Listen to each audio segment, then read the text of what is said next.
So let's have a discussion on I guess maybe like learning programming. Okay.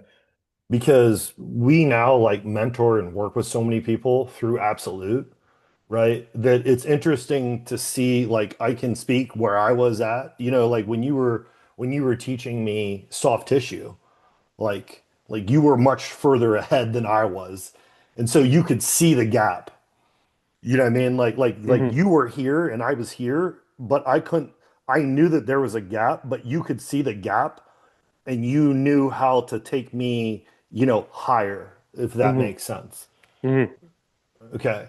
So what ends up happening is what I've seen a lot of, right, is now that we're programming special strengths from the inside out, not the outside in, right?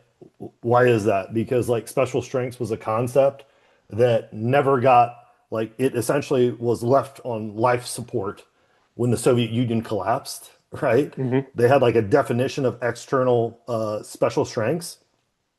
What we did in the art and science of programming is we took that definition and we made it inside out instead of outside in, which is it, Hmm. which this is a completely new paradigm that we're in because this enables us to succeed at a level that prior to those mental models, we didn't have. Hmm.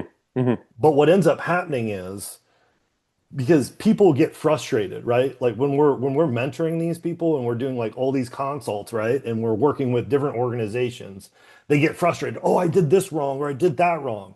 And it's like, no, you're missing the point. Like the evolution of how you learn is you're probably first going to learn how to treat and train. And then Hmm. secondarily, you're going to learn how to program. Like so I just hate to see people like the like I'm working with and they're like, "Oh, like why did I make this mistake?" It's like, "Listen, like you made the mistake because that's the path dependence for how you have to learn how to program." Do you know what I mean? Like and Yeah. I think people get disappointed because they'll be like, "Oh, well, I'll give you a case in point. One of the Major League Baseball teams we're working with, they'll send us stuff, right? And the guy who essentially had like a history of low back stuff. And so now they're assessing this guy through the lens of reactive strength. And they're Hmm. saying, "Hey, like, look, we removed the neurological shielding like that was occurring." But it's like, listen, like you shouldn't have removed the neurological shielding because we don't technically know why the shielding is there yet.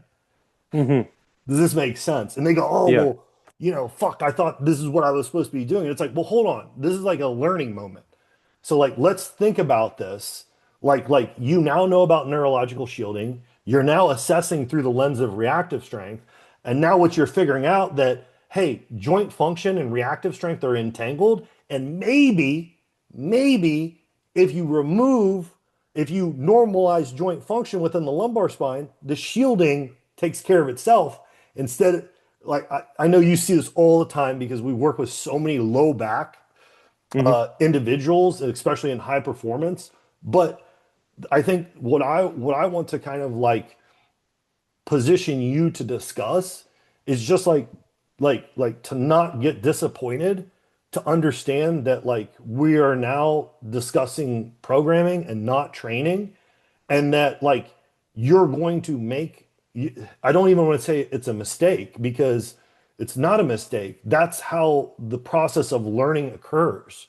You take down like that's how we learned about neurological shielding is we took it down and bad things happened because the Sure. neurological shield was up to Sure. for reactive strength purposes.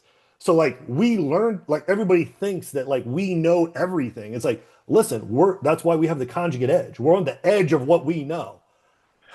Yeah. Yeah. Again, I think that comes back to understanding like the the process and mechanisms of feedback, and just understanding that um, how feedback how feedback relates to potential change. And so, in a situation like you're discussing there, um, intentions are good. Hey, I come across this. I'm going to I'm going to plan how I'm going to deal with it, and then I deal with it, and then ultimately what happens is the behavior of that athlete degrades.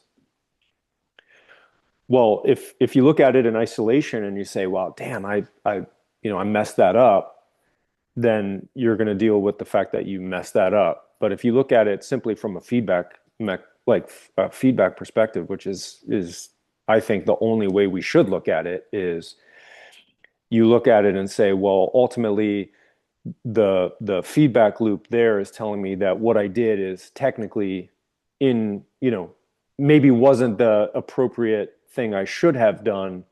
So when I have feedback like that, it ultimately means that I have to dig in and learn more about